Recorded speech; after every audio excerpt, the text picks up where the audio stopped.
Good morning and welcome to the latest BIR News Facebook Live interview. I'm joined today by Leila Madeiros. Leila is the Deputy Director of ABIR, the Association of Bermuda Insurers and Reinsurers. A bit of a change to have a business conversation today, and very many thanks for coming along and sparing your time. First of all, for those who might not know, tell us a little bit about what ABIR is, what does it do, what does it aim to do, and who does it represent, of course? Okay. First of all, thanks, Jeremy, for having me. Thank you, BIR News. Appreciate an opportunity to have a conversation about what we do. ABIR, for those of you who don't know who we are, the acronym stands for the Association of Bermuda Insurers and Reinsurers. We've been around since 1994, and we represent predominantly the reinsurance property cat writers here, who also write other lines of business as well. So the Ren Rees, the XL Catlins, the Partner Rees. And our main focus is to represent the public policy, international regulatory affairs, and local affairs, and anything actually that impacts or affects our ability to do business. So you're a bit of a lobby group? Yeah, we are. Yeah. Lobbying obviously on behalf of the industry, for the interests of the industry. Right. Because it's, our companies, while they're headquartered in Bermuda, operate around the globe. They're generating income from about 150 countries. So it's not sort of we're an isolated oceanic island just operating in Bermuda. We're operating across the globe. So there's a lot of things, moving parts, and our job is to monitor those and keep an eye on them and make sure they don't negatively impact our ability to do business. One of the big issues that's happened recently, of course, we're all very aware of, because we're all affected by hurricanes here. We've had Irma, we've had Maria, we've had the earthquakes in Mexico. We've seen several companies declaring estimated losses. Lancashire Holdings up to 212 million, AIG up to 3.1 billion, Validus up to 378.9 million. What does it actually mean? What does it mean to the companies themselves, first of all, these kind of losses? I think firstly and foremost, the devastation has been widespread, severe in some cases, and I think in the first instance we sort of extend sort of our thoughts with those countries, Absolutely. The communities that they impact, the loss of life, loss of business, but I think our companies are here to assist and contribute to the economic recovery. That's what we're in the business. So the promise to pay in exchange for a premium is that we'll be there to pay if you suffer losses. So I think despite the sort of horrificness of it and just the broadness of it, I mean, I think this will go down as it's already being touted as the HIM scenario. So the Harvey, Irma, and Maria. And notwithstanding that, we also have a couple of earthquakes. And then what's evolving today, Jeremy, is the wildfires in California. Yeah. And I think as of last night, there were something like 1,500 homes. And 10 dead, unfortunately. 10 dead, the wineries that are being destroyed, commercial business that's being destroyed. So I think what's important here is the role that Bermuda plays in the economic recovery. I think we're estimating, of course, it's still early days. Some of these are just best estimates. We're estimating that it's probably going to be perhaps somewhere around 100 billion in total losses, and the Bermuda market will probably contribute to about a quarter of those. 25 billion. Right. So what we'd expect is, as you mentioned, some companies will expect for the rest of the month of October, the publicly traded companies will be making these announcements as to what they estimate will be their losses. And again, it's estimates because it's evolving. As you well know, in the process, people make claims, and because some of these are reinsurance protection, they have to wait till the primary carriers, the Allstates, the State Farms, and those companies will then collect. But I can safely say that our companies are already writing checks and are there to meet their commitments. Is this having a particularly huge impact in terms of the company's business model, revenue stream, income? I'm not a reinsurance expert. It will definitely be an earnings event. It will impact third quarter earnings. I think we've seen some already posted in the Royal Gazette and other places, Business Insurance, Insurance Insider. They're all sort of beginning to publish those estimates. Yes, it will definitely be an earnings impact. Whether it affects capital is still the story yet to be told. However, For the Bermuda market, these are heavily capitalized companies. This is the business they write. We're specialty property cat writers. These losses will have been modeled, priced accordingly. So again, it just sort of shows the strength of the Bermuda market and the contribution to that economic recovery. Will there be any knock-on effect to Bermuda itself? And we'll talk later on about what the reinsurance companies contribute to Bermuda. But will there be any effect from this for Bermuda itself? In terms of what you guys, your members, can contribute? I think in the short term, there will be a lot of discussion around what happens Jan 1. So that's traditionally when people renew their coverages. So, in Bermuda, we renew our auto in cycles based on our birthday. So it's sort of a revolving timeline. But in our industry, the two sort of renewal periods are Jan 1 or July 1. So I think we're now into October. I think the market will be evaluating wherever there's a challenge, there's an opportunity. So perhaps when I saw an article this morning, there's some estimations about what might happen to pricing. So it may actually be the event that turns the pricing down cycle up a little bit. So I want to come on to that. Yeah, the pricing might. So I think that's yeah. one thing. I think there may be further pressure about expenses. Because you will have taken a major hit to your profit. But we've been in an expense reducing mode now for some time. Again, that's an issue I want to touch on later on as well. Right. So there could be quite a considerable knock on in Bermuda and for the personnel the personnel here as well. I don't think in the short term, but I think also whenever you have what I call pivotal sort of events, there's always an opportunity in that challenge. So. Will we see like a class of 2017? I don't think so, like we did with the other hurricanes, because there are other sort of financial transactions, the alternative risk market, which may be able to respond. So there may be opportunities that arise out of these events. So there may be additional capital that finds its way to Bermuda. So I think it's still a bit early to tell, but you can bet that there are those who are exploring what the options are. Well, it would be interesting to see what does happen in the future. Recently, I think ABIR came out and said that your members have contributed somewhere in the region of $900 million directly to the Bermudian economy last year. Has that been fairly static? Has it gone up and down? Well, that actually is an increase of 6% over 2015 by about $52 million. Right. So we did see this bump up in 2016. I'm not sure if there is sort of any specific stuff. We saw an increase in spending in legal and accounting services that may have been sort of precipitated by mergers and acquisitions, which requires a lot of service provider uptake. But I think we have seen this sort of turnaround in the economy and sort of an uptick. I mean, 6% is a number that we could feel very good about as far as an increase. It had been pretty flat for a while. I was going to say, so this is, as a graph goes, then has it been fairly flat line for a long time? It's been pretty flat line for a few years, but like I said, this is sort of an uptake to 900. I think in our heyday, if I'm not mistaken... It'd be good to put into context, Yeah, I think back in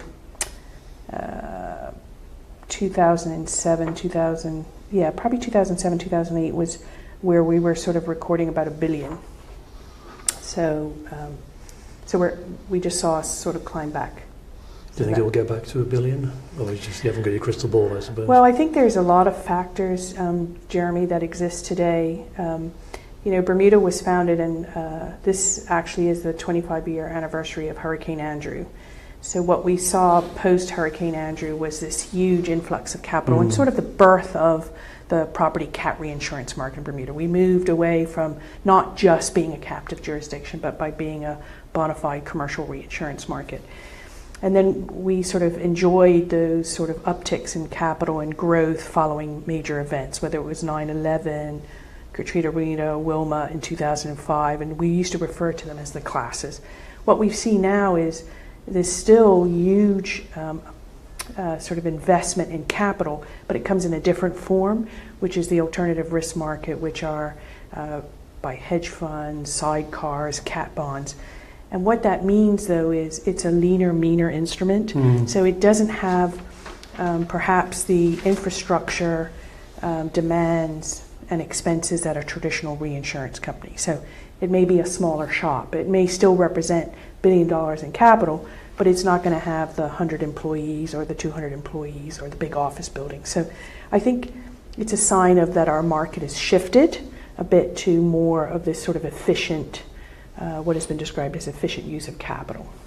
We're talking about the market. Where does the market stand at the moment? I mean, as I understand it, it's what's called a soft market, and prices are down that you can charge. What is the state of the market now? Describe it to me. Yeah, well, I think it is still in that soft market.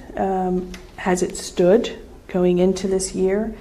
I'm just starting to read sort of the professional journals about what could happen as a result of these events, and I think yesterday it was sort of estimated it could be 10 to 20% increase in pricing, but whether that materializes or not, Jeremy, I think will depend on whether we have new entrants to the market, whether we get a whole bunch more capital, or whether capital will be tied up in reserves to pay for the hurricanes and the earthquakes. So it all depends on what happens, I think, in the next couple of months. Is it the soft market that's precipitated this trend for more mergers and acquisitions, M&A?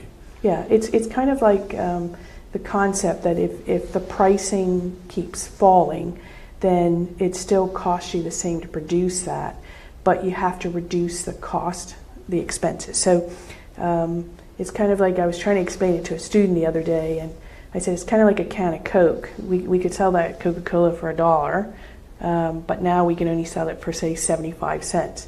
But it still costs us the same to produce it. So we have to the only option is to reduce the expense. And I think we've seen over the last several years this big, I think for two reasons, not just expense reduction, but I think we've seen mergers and acquisitions as a way also to organically grow your business. So a lot easier if you purchase a book of business by acquiring a company than trying to grow that. So, but the pressure to reduce expenses has been there. I think that's going to remain for a while. I think our industry has been criticized internationally across the globe that our expense ratios are too high. So I've heard that it's more than 50 cents on every dollar of premium, the expense, and so there's sort of an outcry for us to do our business better and be more efficient. The problem is, I guess, in your industry, like a lot of industries, your expenses are primarily people. Yes. So when Kevin O'Donnell, your chairman, thank you. Actually, I beg your pardon, it was Bradley Kading, the president, was quoted as saying, ABIR members continue to be focused on reducing expenses and exploring new product opportunities. Even potentially with a hardening of the market, you're still going to be looking at expenses, you'll still be looking at people. Yeah. What kind of thing might happen, might we see? Again, I think companies have undergone a belt tightening now for the last several years. I think that a lot of sort of pruning has already been done. I think we're just going to see conservatism around perhaps salaries, and also there's a view that because we're located around the globe, in order to sort of perform your fiduciary duty to your shareholders, you have to look at where is the most efficient place to have that particular individual placed. So I think the sort of pressure to reduce expenses puts the additional pressure on Bermuda to consider, just how expensive are we to be here, and is it more cost efficient to have person A here, London, Zurich, elsewhere, and so I think that's why it's always this sort of monitoring that we're doing about just how expensive certain jurisdictions can be. It's something I want to touch on in a minute, but I just want to go back and talk about this M&A a little bit more. You're saying the prices may go 10 or 20%. Do you think? May. I said may, yeah. I stress may. Is there potential then, if that happens, that the M&A trend will slow down? Potentially. Or is it just no new markets out there for people? I think is the market saturated with products? Yeah, I think it's really directly correlated with the availability of capital, more so. If the market is flooded with capital, then it just drives the pricing down. However, if we have this huge payouts that will occur, not just from the Bermuda market, but the London market and elsewhere. I think what you might see is the sort of basic economic demand and supply. So if the demand is more than what the available capital exists, then you may have new players, or it may help to drive that price up. I think on mergers and acquisitions, there will always be discussions, there will always be considerations, simply because it's not just a factor of price, it's a factor of growing business, but also looking for efficiencies, whether it's staff, whether it's location. I think mergers and acquisitions are always going to be on the table. Whether they're going to be a flurry like we had, I can't say, but I just think they're always going to be in people's minds. If there's a business opportunity, I think it'll take place. Because merger, I mean, speaking as a layman, and I stress I really am a layman in these areas, the M&A always seems to me to be bad news for Bermuda, in the sense that it's duplication of services. You're going to get rid of somebody or something, or charities. Instead of getting donations from two companies, suddenly you get a donation from one company. Right. It's not great for Bermuda if this happens, is it? No, I think it has sort of unintended consequences sometimes, but I think our numbers show that even despite the big mergers and acquisitions that took place, we still showed an uptick in employment of an increase of 57 people. What we would have expected, Jeremy, is with the mergers and acquisitions, we would have been at a negative. So I think there is always, because we are a service industry and we're dealing with a financial product, it's all about people. I think we will always have to be staffed with underwriters, support teams. We're a customer relationship business. We're there for our clients. So I think Bermuda has been fortunate in that, despite the mergers and acquisitions, we're still showing an increase in employment. You talked a lot about expenses, and of course one of the key expenses, cost of doing business, and that's tax. Some time ago, your chairman, as you mentioned, Kevin O'Donnell, said ABIR fully supports the introduction of payroll tax progressivity, an applaudable effort to build some equity for taxpayers in the current system, and right away. And then later on, early this last month actually, he said that he warned about further changes to payroll tax and how they could possibly deter companies from basing, in particular, senior executives on here and dampening local employment. What is ABIR's position on tax? Okay, I think on the payroll tax, I think we were very supportive of introducing progressivity. I think it's been something that perhaps was long overdue, to have a flat rate across the board. I think our concern rests with, we've just gone through this major remodeling of payroll tax, and ABIR members are probably going to sort of be impacted the most, because we are predominantly in the higher earner brackets, and I think in the modeling that we've done, we're paying about 20 to 25% of the total payroll tax, the 23 companies. Total payroll tax of Bermuda? Bermuda. So it's huge. Almost a quarter? Almost a quarter. So I think to Mr. O'Donnell's comments is, we understood why progressivity was being done. It's a fair system. It's fairer. And let's just face it, it's not something to get right. It's not a perfect system. We know what the UK has gone through in their introduction of but their sort of reformulation of progressivity and the impacts that's had in the London market. We know that President Trump is looking at tax reform and altering rates as well. But I think with any sort of revolutionary changes to payroll tax system, there has to be sort of like a glide path, or something that is done over a longer period of time.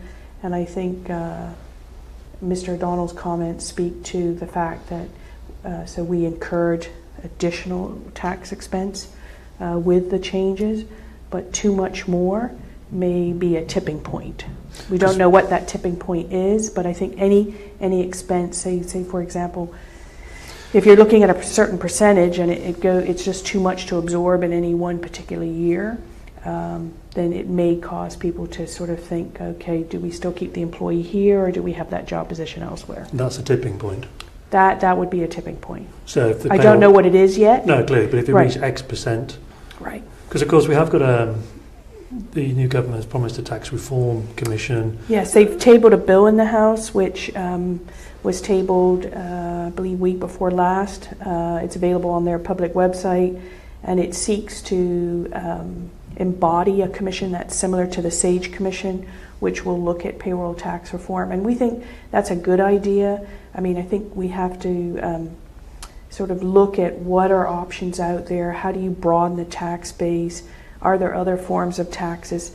Right now, payroll tax is one of the main sort of revenue generators for government. It's the majority of revenue. It's the majority of revenue. So I think it's a good thing if you have a commission that will examine and look at sort of what are options that are out there. Will you guys seek a place, not on the commission, but certainly a place to talk to the commission? I think we'd I think having read the Act, it allows for interactive consultation with stakeholders, associations, unions, or whatever. So I'm sure we'll be part of that process. We don't know who the commission members are. No, it's a long way off, yeah. Yeah. So, but we think it's a good thing that you have to examine sort of what your options, and sometimes through the form of a commission, you can throw everything out on the table. As well as tax, and Mr. Kading also mentioned issues that affect ABIR members, things like financial stability, education, employment, and immigration.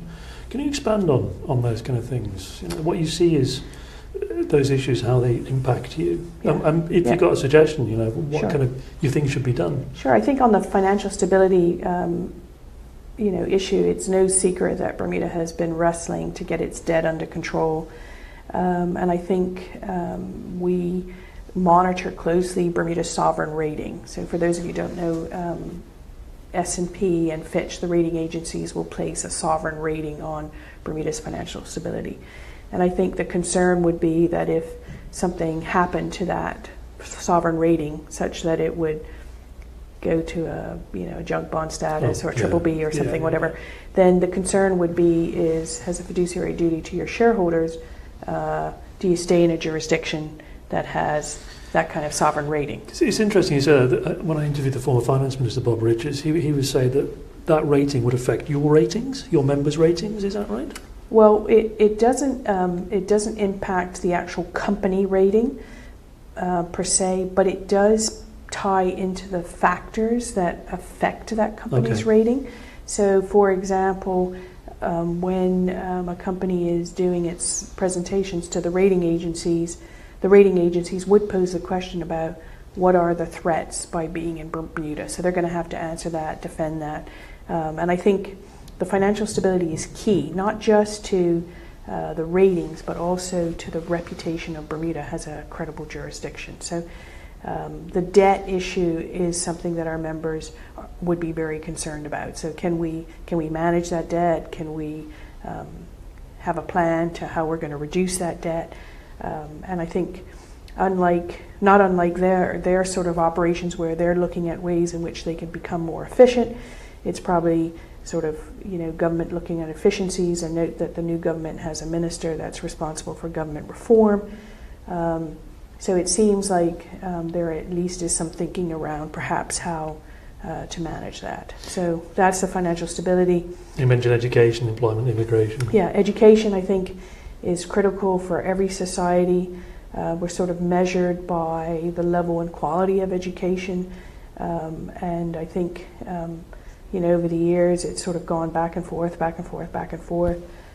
think anything that improves the quality of public education is a great thing for Bermuda.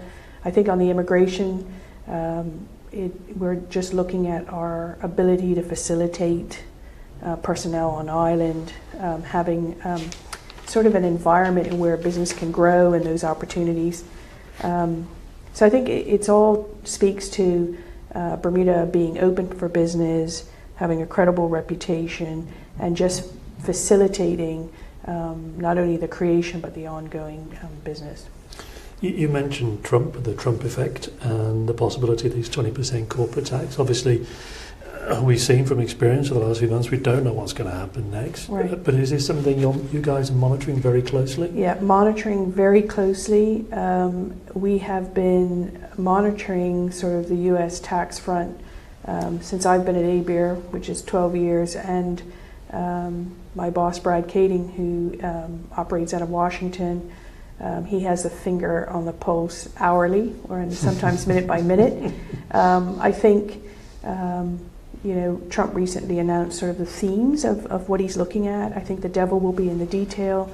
I think we were speaking earlier about the chaos in Washington. The Trump administration has had difficulty in passing a couple of, attempts to repeal Obamacare. We don't know sort of how the tax will roll out, but we are vigilantly watching it, monitoring, and as the kids say, we're all over it. So, because it could pose a threat to Bermuda, depending on how it pans out. Because you mentioned the cost of doing business, the concern of a payroll tax, and suddenly another golden goose comes along, perhaps, and your costs go down, corporate tax goes down. If this kind of combination comes together, it's going to be very tempting for your members, isn't it, to up sticks? I think it will be tempting. I just think it's too early because we don't know what it's going to look like, how it's going to look, and whether that's even a possibility to reduce corporate. But it's good to have it on the radar. We're like I said, we're all over it. We're also looking at affiliated reinsurance tax, which could be a possibility. That's been a threat for over 20 years. It just pops its head up from time to time. So we're monitoring that. I think we've done a lot of work, Jeremy, with the constituencies in the U.S. who really value Bermuda and the contribution that we make to economic recovery following hurricanes and storms. And the timing of the storms that presented themselves, it's sort of a natural sort of segue to sort of demonstrate the importance of just not Bermuda, but the international reinsurance market, the London, the Zurichs, the Irish. 90% of the reinsurance for the U.S. market is outside of the U.S. And that economic contribution has not gone unnoted. We talked about Trump, got to look at the other side of the Atlantic, and we got the ongoing scenario with Brexit. Have you kind of looked at the potential implications of Brexit for your industry and Bermuda? Yeah, I think, one of the sort of things that, will affect the UK following Brexit is once they leave the European Union, they're not deemed as equivalent with the EU. They'll have to seek equivalence. And I think the Bermuda government and the Bermuda Monetary Authority, the foresight that they had to seek equivalence under Bermuda's own right, puts us actually in a very good place because we will be and are deemed equivalent under Solvency II. So in layman's terms, that means companies don't have to move to the European Union? No, because we're already treated like as if we're European companies. So I think, applaud both, like I said, the Bermuda government and the BMA for having had that foresight and being successful in achieving Solvency II equivalence. I think, Lloyd's have made their decision. They're going to operate out of Belgium. That's where they're setting up their European headquarters. But I think what we have to watch is sort of how the UK regulators then look at Bermuda, because right now they're sort of bound under Solvency II to recognize or defer to Bermuda because we're equivalent. And I think in a perfect world, we think that the UK would naturally sort of look to Bermuda as being Solvency II equivalent and recognize them as well. The UK will have their own issues in trying to get equivalence for themselves. We understand that one of the strategies may be where they adopt the EU law, like carte blanche into the UK.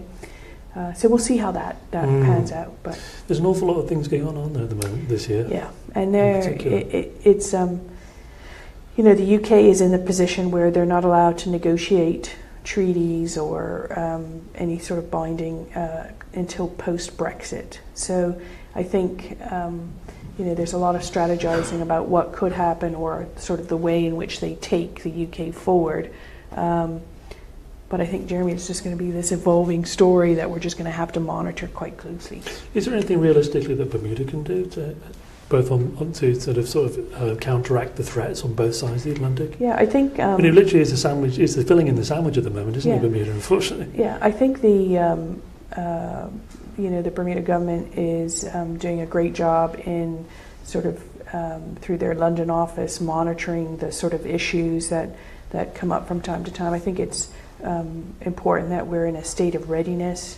But I also think that because of Brexit, there's also been opportunities here for Bermuda as well, as people who are in the UK market want to sort of mitigate against uncertainty. They've looked at Bermuda as possible coming here. So again, I think this is a scenario that's going to play out over the next 18 months, and with a sort of political issues that May has in the UK. In 18 months, you might not be leader. Right. So I think that's the sort of, when we talk about political risks that you face, that's sort of a political risk. Does it change? Brexit has been invoked. The divorce proceedings have started.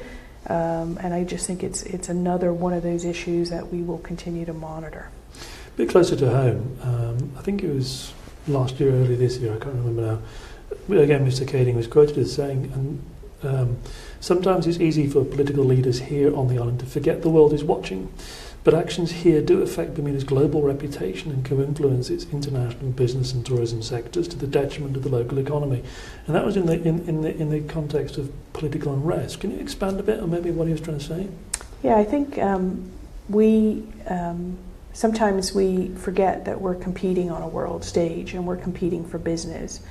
And I think anything that draws negative attention, I think, we live in a sort of instant news age. So a headline that's carried in the Royal Gazette at 8 o'clock will be picked up by international media by noon. So then they take their own spin on that story. And the negative headline very quickly becomes embedded as fact if people read certain things. And our competitors will then use that to exploit us. I think we saw that earlier in the year where post our election there was a story that then ran in the Cayman press. That's right. Right. Mm-hmm. So I think we have to be mindful that the newspaper, the media, the social outlets, the Twitters, they're not limited to this 20 square mile border. What we say is important because we are being watched, we are being evaluated. Bermuda is currently undergoing an assessment by the EU Code of Conduct, which they do. They're doing it for 92 countries. It's a standard evaluation of countries. We've just gone through an evaluation for OECD and our implementation of how we process information requests. We were found to be largely compliant, which is great. We'll have an assessment next year for anti-money laundering. So these assessments are ongoing, external assessments. And so it's kind of like we're having to carry a scorecard, or we're constantly being marked. So when you make comments or you make statements, like I said, they're not captured by the border of Bermuda. They're picked up and then people draw their own conclusions and make their own sort of, what did that mean? So I think that's what my boss was trying to get across, was we have to be mindful that we're operating in a global theater. We're not just sort of located here. A few quick topics I want to touch on. It might sound like a strange question, but artificial intelligence, is that a threat in the future?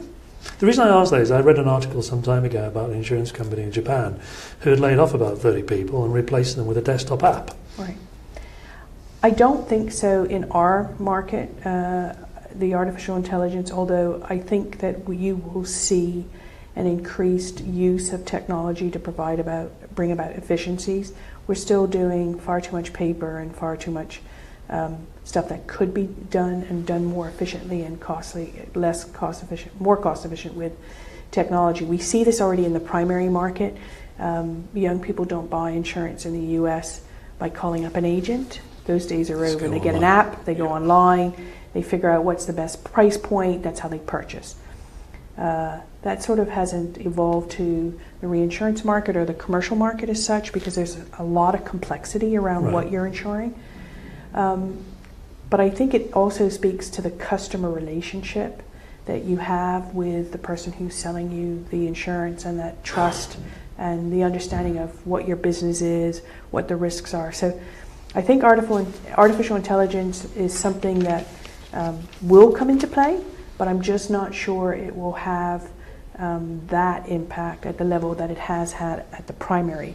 Right. I mean, because we talk about managing costs and resources, that presumably is quite tempting. It is quite tempting. I think, like I said, in the sort of car insurance, motor insurance, even house insurance, I can see where, you go on an app and you put, I've got 3 bedrooms and this is the square footage and I have a garage and then you get an instant quote. I can see where that, I think it's a little bit more difficult in the commercial space.